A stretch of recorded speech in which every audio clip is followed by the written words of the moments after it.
I always tell people the most valuable lesson I got from my mentor, Jim Rohn, was I asked my father worked 2 jobs. We were always broke. We had no money for food. And we lived in a community we moved to, which was, I thought they were all rich and we were on the other side of the tracks. It was lower middle class, but compared to where we lived before, these people seem rich compared to us. And I just didn't understand it. And Jim said to me, Tony, it's not about the value of your soul, it's about the value of you in the marketplace. And your father's skills are not that valuable. He was an underground parking attendant, and he would take people's ticket and make change. Well, the research now shows, it's being done at Yale, it's being done overseas in England as well, and they found that 40% of all jobs they project in the next 10 years are going to disappear because of technology. It's going to be replaced by an algorithm, it's going to be changed. You know, all these guys on Wall Street, you're seeing all these algorithms take over and they're getting rid of all these traders, right? It's changing radically in these hedge funds. There's 3 million truck drivers. Self-driving cars are here. In the next 5 years, they will be the standard, certainly within 7 or 8 years. Are you gonna hire someone who can only work 8 hours a day and sometimes gets drunk or can make a mistake when you can buy a machine, write down the machine, and be in a position where it works 24 hours a day driving? But no one is telling these drivers this, and they have to retool now. So technology is the biggest challenge. Labor is less valuable because of efficiencies with technology, and it's gonna get better and better for technology, which is scary when you think about what's gonna happen for jobs. So I say to people, you gotta participate in your own rescue. You've got to retool yourself. The idea that Bernie Sanders has of providing free education sounds wonderful, but the education he wants to do is community college. There are no skill sets in community colleges today, for the most part, that are gonna prepare you for the economy or a job that's there. So what is that gonna do? You're just gonna waste more money, more time. We need to retool ourselves. The government's not gonna do it for you. If you look at a business, the chokehold on the growth of any business is always the psychology and the skill set of the leader. And it's 80% psychology and 20% mechanics, meaning so many small businesses, the owner might be an incredible innovator. Maybe they write incredible code. Maybe they're a tremendous influencer, but they don't know the economic side of their business, right? And they find themselves getting in trouble because somebody's giving them financial information after the fact. They don't have true financial intelligence to make decisions, and they get caught up. Can you give me an example of a business like that? You don't have to name names. Yeah, no, I'll pick my own examples. I had several companies early in my career that were near bankruptcy because I would sit down and I knew how to produce products that would change people's lives. I knew how to market. I knew how to build teams of people. But what I didn't know was finance. So I'd look and say, okay, how are we doing? I go, oh, you got a 20% profit. You got $2 million in profit in those days, little tiny company. And I come to the end of the year and there was no cash, right? I didn't know that profit is a theory, right? And so just not having that skill, or someone might be really great in finance, but they're not any good in marketing. So sometimes it's a skill problem, but 80% of it, you can solve those skills. You can get those skills if you can change your psychology. But when you accept that, oh my God, the market's down, or oh my God, the economy in our area is down, when you allow the environment to control your psychology, you're not gonna win. I'd say the one common thread of anybody that I work with is successful. Financial, athletes, people in politics, it's hunger. You and I both know intelligence is a pretty valuable tool, but there are a lot of very smart people who can't fight their way out of a paper bag. And then when you find somebody who has that hunger, the hunger that doesn't go away, that hunger to be more, to do more, to give more, that hunger that never ends, that's how you get these people that are the best in the world at whatever they do. And so if you can, I think everybody has that hunger, but for some people, it's been asleep for a long time because they're afraid. They're afraid that I'm gonna get hungry, I'm gonna try, I'm gonna fail. And so it's human nature to protect yourself from the fear by just lowering your expectations. But one of the things I've learned is you get what you tolerate.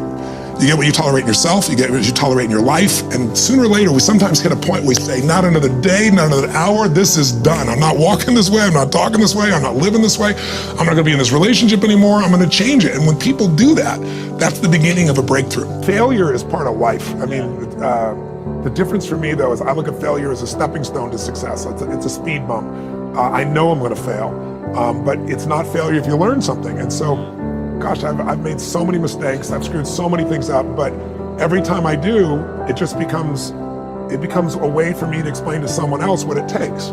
It's like, here's what I've done. I think I have the ability to influence people because I talk about my failures. I talk about all the things that mess me up, but I show people that I didn't let it stop me, and you don't let it stop you. And I think that's really the secret in that area. And if everything you touch was successful, you probably won't be able to relate to people as much. No, you'll be relate, and also it's be total bullshit. And everyone knows it's bullshit. And also you'd be bored silly. I mean, think about it. If you just said, I want this and it happened, I want this and it happened, you know, people don't value what they don't fight for. You know, it's like you see kids sometimes in it, you know, your parents will say, you're not going to value this if you don't work for it.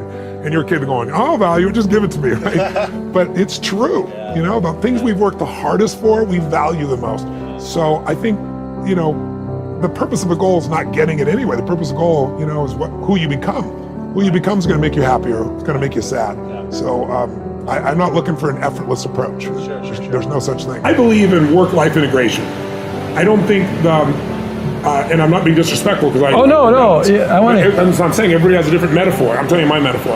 I'm not making somebody wrong who's focused on balance. But to me, if you say balance, it's like, okay, let's use a teeter-totter or a seesaw. Okay, let's balance it. Now that we've done that, how long are we going to stand there balancing this thing before one of us wants to jerk this thing around just to feel alive, right? Yeah. So I really think balance is more about integration for me.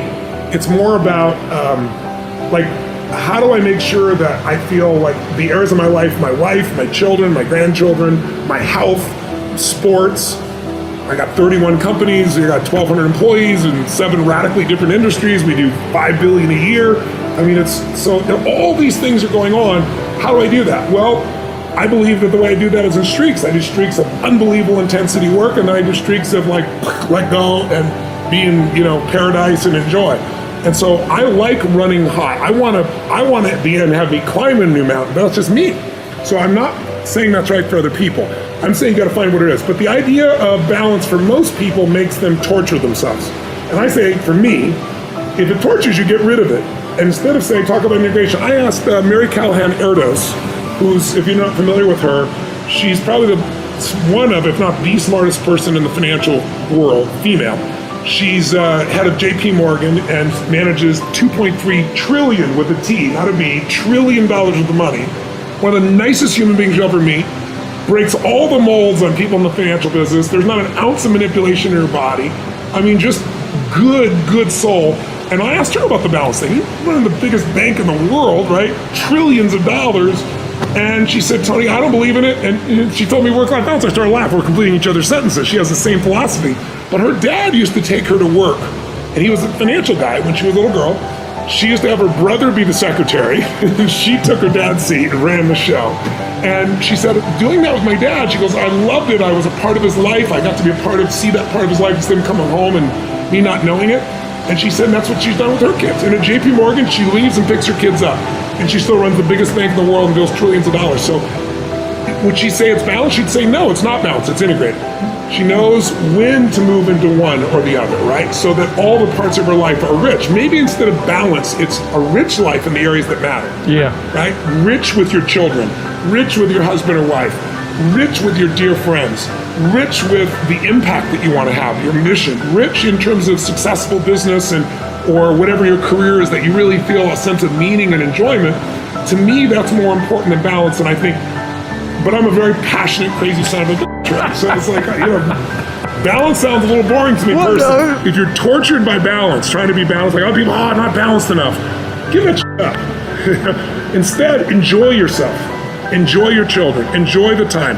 Be where you are right now. That to me is more important than trying to make everything balanced, because that gets you cerebral. It makes you evaluate things. Yeah. The more you evaluate, the less you can actually experience what's here right now. Most entrepreneurs are artists in their nature. You know, I look at 3 types of personalities. An artist is somebody that has a tremendous gift, a skill, an ability, a talent. You know, like an athlete. You know, Curry is in the NBA is an incredible artist. Some people, they're artist sales. They can sell ice to an Eskimo. Some people, it's writing software. They're incredible. Or designing clothes. And most businesses are started by an artist who says, I can do it better. But they don't realize that as you start to try to grow a business, you're the most talented employee you have in the beginning and the cheapest one, right? Yeah. And now you have to hire other people, and you know they're not going to do as good a job, and entice people into this negative effect. What I really see is the biggest mistake that these individuals make is they don't understand business. They get in because they want to do good work for their client. And most of them, as you know, 96% are gone in 10 years. And the 4% that survive, they aren't necessarily profitable. I mean, 5% of all businesses ever crack $1 million gross, so not net profitability, gross. and you have 0.0006, so it's 6 out of 100,000 businesses will ever do 10 million gross. So I say to people in business, I never encourage people to get in business. I try to push them away because it's too hard. If you don't have the internal drive to make it through that psychologically, you're better partnering with somebody. You're better doing something else. I think underestimating business is the challenge. And I always say that 80% of the chokehold on the growth of any business is always the owner, it's the leader. And 80% of that is their psychology. And 20% is skills. Like, if you don't know how to market, you're in trouble. Most entrepreneurs get in trouble because they don't know how to read their financials. They don't have a clue. I didn't either. You know, it's like you can go out on a plane on a day like today that's a decent day, and you can fly if you're a pilot with what they call visual flying rules. So you can look out around you and you can fly. You get in a storm, you better be able to read those instruments or you're going to die. And most entrepreneurs don't know how to read those instruments. They look down and they see profit and loss and they go, oh, I made a profit or I made a loss, and they have a beer either way. One to drown out the pain and the other one to celebrate, right? And profit is a theory, as you know. Accounting is a very special language, and unless you understand how to use accounting to make better decisions, until you learn how to understand and measure things in a way that gives you better decision-making capability, then you get broadsided. And, you know, profitability, you get a lot of profit and no cash. So I think not understanding the full aspect of a business, not managing your own psychology, and not knowing your numbers would be three critical things that I think sabotage most businesses.